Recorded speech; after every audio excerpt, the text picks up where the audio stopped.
하셉 32시간 무수면, 300명 중 26명 생존. 대한민국 국군 특수부대의 압도적인 훈련 수준을 확인해 보세요. 지원자 300명 중 단 26명만 살아남는 그곳.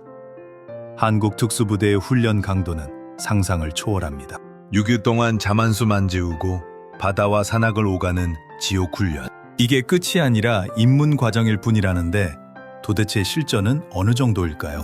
진짜 무서운 건 여기서부터입니다.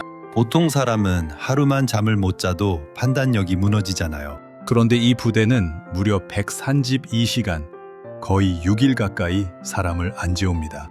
그 상태로 바다에 집어넣고 모래사장을 굴리고 산악까지 올려버립니다. 그런데도 이 사람들은 그냥 버티는 수준이 아니에요. 끝까지 살아남은 사람들만 실제 작전에 투입되고 그 결과가 이미 세계적으로 증명돼 버렸습니다. 한마디로 말하면 한국군 안에서도 진짜 실전형이 누구냐를 보여주는 부대라는 거죠. 오늘은 왜 이 부대가 미쳤다고 불리는지, 그리고 일본 쪽 반응까지 같이 보겠습니다. 먼저 이 훈련의 핵심부터 짚고 갑시다. 이 부대가 보는 건 단순 체력이 아닙니다. 피곤한 상태에서도 임무를 끝낼 수 있느냐, 이걸 보는 거예요. 실제 전쟁이나 대테러 작전에서는 컨디션이 좋은 날이 거의 없거든요.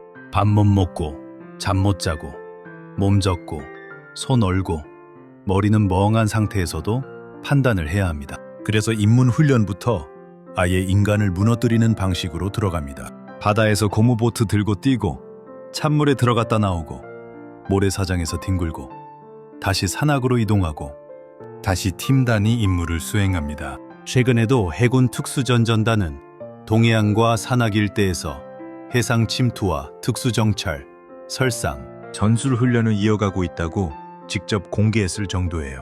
여기서 첫 번째 반전이 나옵니다. 사람들이 흔히 특수부대라고 하면 근육 많고 오래 달리고 팔굽혀펴기 잘하는 사람만 떠올리는데요. 실제로 끝까지 가는 사람은 오히려 정신이 꺾이지 않는 사람입니다. 몸 좋은 사람도 중간에 멘탈이 무너지면 바로 탈락해요. 실제로 이런 극한 훈련에서 제일 무서운 건 잠 부족이에요. 잠을 못 자면 환청이 들리고 바닥이 움직이는 것처럼 보이고 팀원 얼굴이 흐려 보이기 시작합니다. 그런데도 명령을 기억해야 하고 장비를 챙겨야 하고 동료 위치를 놓치면 안 됩니다. 즉, 이 훈련은 체력 시험이 아니라 전장형 두뇌 테스트에 더 가깝습니다.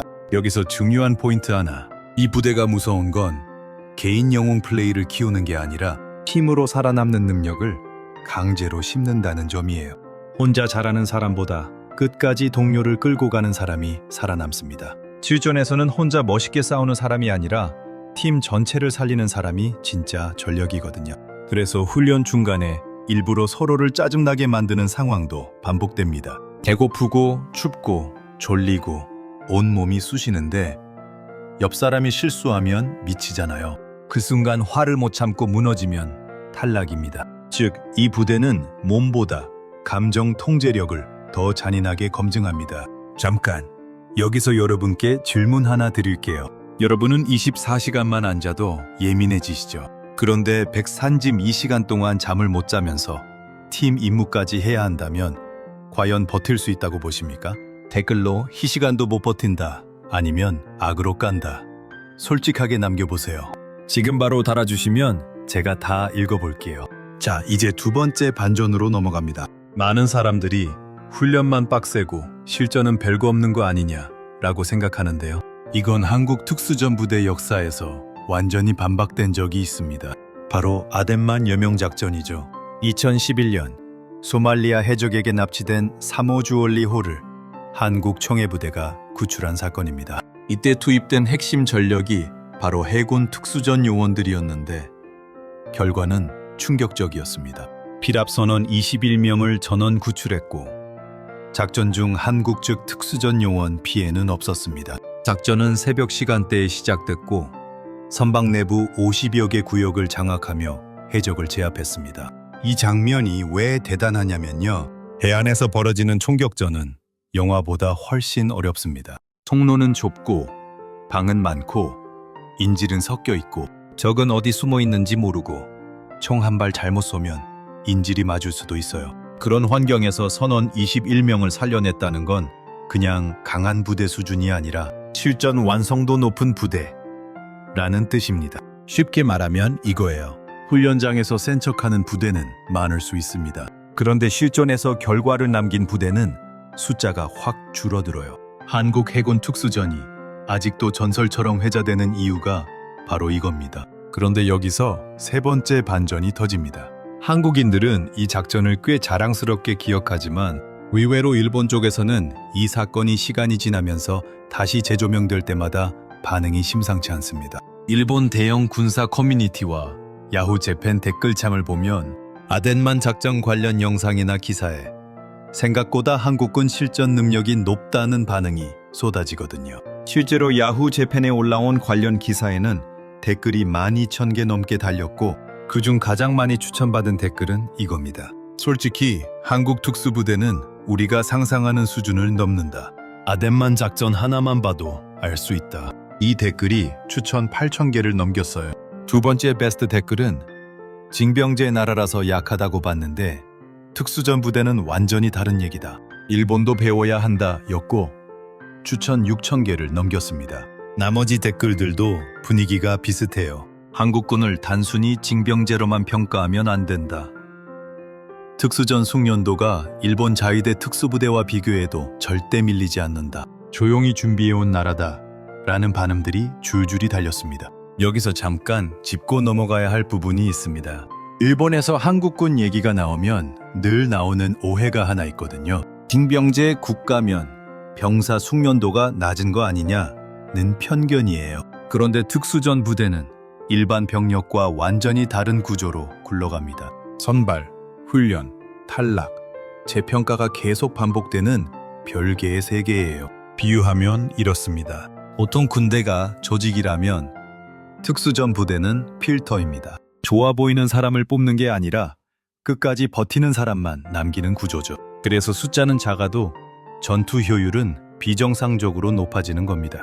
그리고 여기서 진짜 중요한 포인트가 하나 더 있어요. 한국 특수전의 강점은 바다와 육지를 동시에 다루는 하이브리드 전투력에 있습니다. 즉, 해상 침투만 잘하는 게 아니라 상륙 후 산악이나 도심 작전까지 이어질 수 있는 흐름을 훈련에서부터 박아넣는 거예요. 최근 공개된 훈련도 해상 침투 후 산악 전술까지 연결되는 형태였고 이건 그냥 보여주기용이 아닙니다. 이 말은 뭐냐? 실전에서 적이 바다만 막으면 되겠지 라고 생각하면 오산이라는 겁니다. 한국 특수전은 바다로 들어와서 육지에서 임무를 끝내고 다시 빠져나가는 그림을 기본값으로 깔고 훈련해 상대 입장에서는 대응 포인트가 확 늘어나는 거죠. 이게 진짜 무서운 전력입니다. 그럼 왜 한국은 이런 부대를 이렇게까지 혹독하게 굴릴까요? 답은 간단합니다. 한반도 주변 환경이 실전 가능성 높은 지역이기 때문이에요. 한국은 지정학적으로 늘 긴장 상태를 관리해야 하는 나라잖아요. 북한 변수도 있고 해상 분쟁 가능성도 있고 해외 교민과 선박보호 이슈도 있습니다. 그러니까 특수전은 그냥 멋있는 전시용 카드가 아니라 진짜 써먹어야 하는 실전 자산인 거죠. 이런 상황에서 일본 군사 전문 유튜브 채널에서 아덴만 작전 영상을 다룰 때 일본 시청자들 반응이 또 나왔어요. 솔직히 일본은 이런 작전을 독자적으로 실행할 수 있는 상황이 아니다. 헌법 제약도 있고 실전 경험 자체가 없잖냐. 한국이 부럽다는 댓글들이 상위를 차지했습니다. 이건 단순한 감탄이 아니에요. 실질적인 전력 차이를 일본 시청자들 스스로 인정하는 반응이에요. 그리고 이쯤 되면 이런 생각 드실 겁니다. 아니 그래도 132시간 무수면은 너무한 거 아니냐 라고요. 맞습니다. 일반 기준으로 보면 거의 비인간적이에요. 근데 특수전은 애초에 일반 기준으로 설계된 조직이 아닙니다. 특수전은 평소 기준으로 강한 사람을 뽑는 게 아니라 비정상 상황에서 무너지지 않는 사람을 뽑는 세계입니다. 그래서 일부러 몸이 아니라 뇌와 감정이 깨지는 지점까지 몰아붙이는 거예요. 그 한계를 본 뒤에도 움직일 수 있는 사람만 남깁니다. 냉정하게 말하면 그게 국가가 마지막 순간에 믿을 수 있는 전력이기 때문이죠. 한 가지 더 중요한 부분이 있어요. 한국 특수전이 강하다고 해서 무조건 낭만으로만 보면 안 됩니다. 이건 굉장히 비싼 전력이에요.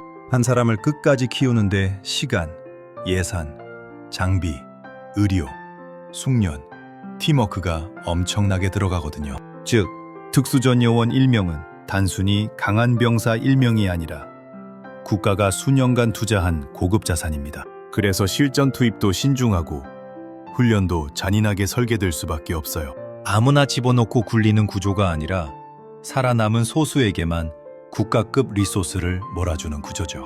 이게 바로 엘리트 전력의 본질입니다. 그래서 저는 이 부대를 보면 군사 이야기보다도 오히려 인간 선발 시스템을 보게 됩니다. 어떤 사람이 진짜 강한가? 말이 센 사람인가? 몸이 큰 사람인가? 아니면 무너질 상황에서도 팀을 지키는 사람인가? 결국 마지막에 남는 건 후자더라고요.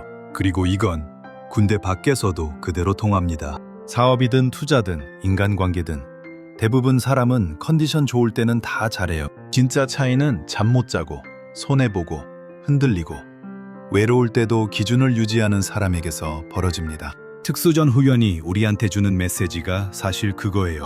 극한에서 무너지지 않는 시스템을 가진 사람만 살아남는다. 그래서 지금 한국 특수전 이야기가 단순히 멋있게만 들리지 않는 겁니다. 이건 그냥 군대 자랑이 아니라 한국이 실제로 어떤 나라냐를 보여주는 장면이기도 해요. 필요할 때는 조용히 준비하고 결정적 순간에는 빠르게 끝내는 나라. 그 압축된 버전이 바로 이런 특수전 부대인 거죠. 그리고 솔직히 말해서 이건 한국인이 좀 더 자부심 가져도 되는 영역입니다. 겉으로 화려하게 광고하지 않아도 이미 세계가 인정한 결과가 있잖아요. 특히 아덴만 여명작전 같은 사례는 한국군이 진짜 할 수 있나? 라는 질문에 대한 가장 강력한 대답이었습니다. 말보다 결과가 더 세게 남은 케이스였죠. 자, 이제 마무리 전에 진짜 궁금한 거 물어볼게요. 만약 여러분이 지원자 300명 중 1명이라면 이 훈련에 도전해보고 싶으십니까? 아니면 돈을 준다고 해도 절대 못하겠습니까? 댓글에 도전 또는 포기 딱 2글자로 남겨주세요. 그리고 한국군에서 가장 무섭다고 생각하는 부대가 있다면 같이 적어주세요. UDT인지 특전사인지 HID 같은 비공개 계열이 더 무섭다고 보는지 의견 진짜 궁금합니다. 댓글 많이 달린 부대는 다음 영상에서 더 깊게 봐보겠습니다. 특히 일본 반응이나 해외 군사 커뮤니티 반응까지 묶어서 더 세게 만들어 드릴게요. 오늘 영상이 흥미로우셨다면 좋아요와 구독 꼭 부탁드립니다. 이런 영상은 한 번 뜨면 조회수가 아니라 채널 체급 자체를 올려주거든요. 다음 영상에서는 한국 특수전보다 더 조용하고 더 무서운 그림자 부대들로 이어가 보겠습니다. 진짜 무서운 건 우리가 아는 부대보다 모르는 부대일 수도 있으니까요.